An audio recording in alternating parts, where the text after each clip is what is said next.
Okay, we'll now carry on with case 2, which is symmetrical polyarthritis. So we have a 47-year-old woman, 6-month history of painful hands, patient unable to use hands on waking up and finds it difficult to work on computer. Patient is feeling exhausted and is in bed for the last few days. Past medical history is none or nil. So I'll show you a picture from that case. So here is the picture from that case, as you can see, of symmetrical polyarthritis. Patient waking up, unable to use hands and finds it difficult to work on the computer.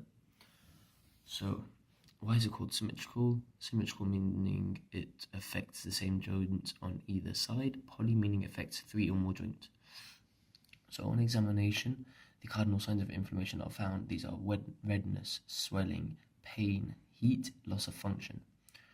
She also has early morning stiffness and has systemic symptoms, meaning that she feels systemically ill.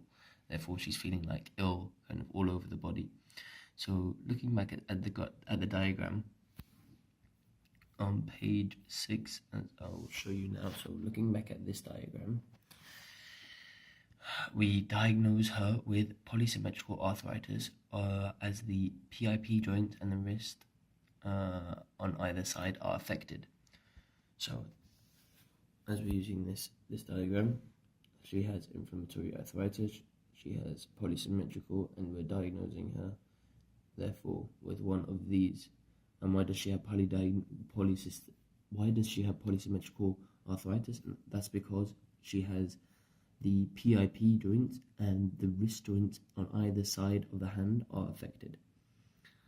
This means it could be one of the conditions in the boxes, such as rheumatoid arthritis, SLP, which is lupus, CTD, which is another connective tissue disorder, or psoriatic arthritis.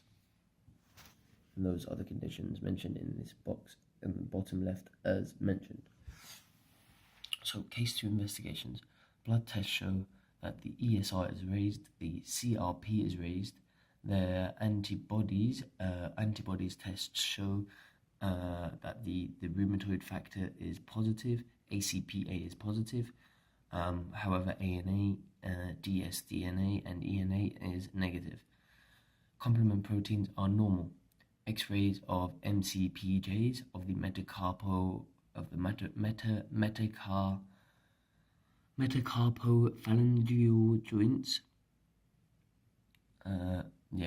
So X-ray of MCPJs and metacarpophalangeal joints show that there is periarticular osteopenia, which is articular cartilage reduction. There's marginal erosion and there's reduction in joint space.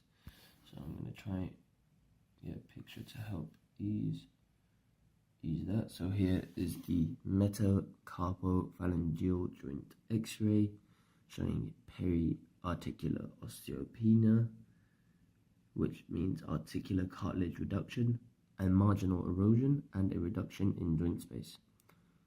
So the metacarpophalangeal joints between the metacarpal and the phalanges. I can get a quick picture of that up for you. Let's see.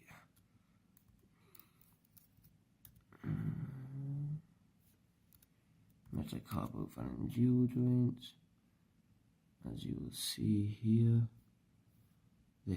That is a metacarpophalangeal joint between the knuckle and the finger. So basically here between the knuckle and the finger. Okay, carrying on. Case 2 diagnosis. So the diagnosis is seropositive rheumatoid arthritis. Seropositive meaning a positive result from the diagnostic blood test. An important point is rheumatoid arthritis should be called rheumatoid disease, actually, because it's widespread inflammation, and it's not only inflammation of the joints, but it can also affect other organs. So nobody knows the cause of rheumatoid arthritis for definite, although there is some genetic predisposition. So there's some sort of genetic predisposition. There's also some sort of abnormality in T and B cells, where B cells make lots of antibodies like rheumatoid factor and ACPA. This results in inflammation which damages the joints. The immune cells also produce cytokines which affect rank ligand to stimulate osteoclasts, resulting in loss of bone. So, summarizing that, there is no definitive cause of rheumatoid arthritis. However, number 1, there is genetic predisposition. Number 2, there is some sort of abnormality in T B cells.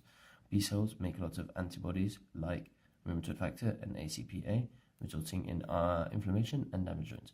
Number 3, immune cells also produce cytokines which affect rank ligands. So immune cells will produce cytokines which affect rank ligands and will stimulate osteoclasts, resulting in loss of bone. Okay, so we get the inflammation, creating joint damage and deformity, and finally disability. Carrying on to the next page, you see, okay, carrying on. So if the subtle swelling isn't treated in this case, then she is likely to get erosion of the joint, which is very bad. This rheumatoid arthritis deformity would then lead to disability. You can get RA synovitis of the C1 and C2 vertebrae, which is the atlas and the axis. This would cause an unstable neck and can cause spinal cord damage, so it's very dangerous. So rheumatoid arthritis drug treatments.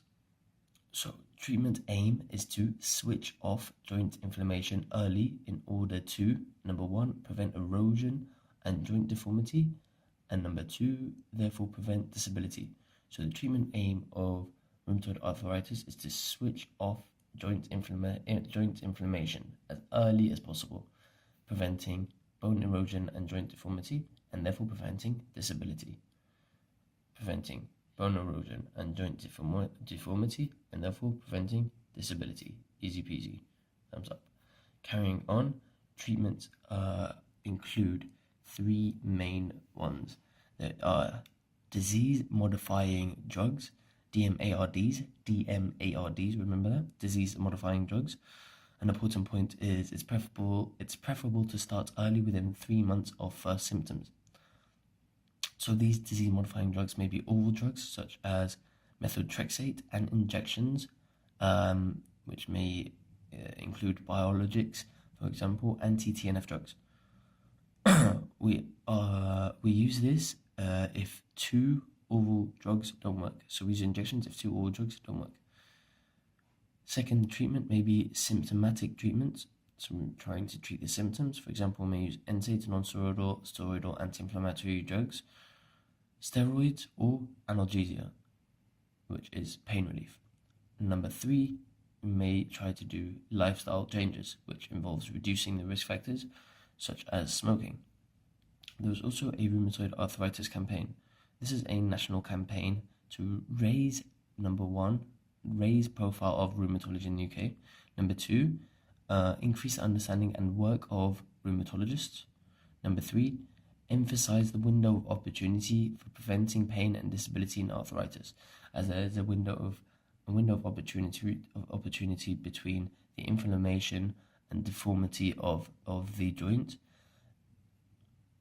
to disability. So there is a window of opportunity between, number 1, the inflammation leading to disability. So between these two happening, we have a window of opportunity where we can treat the disease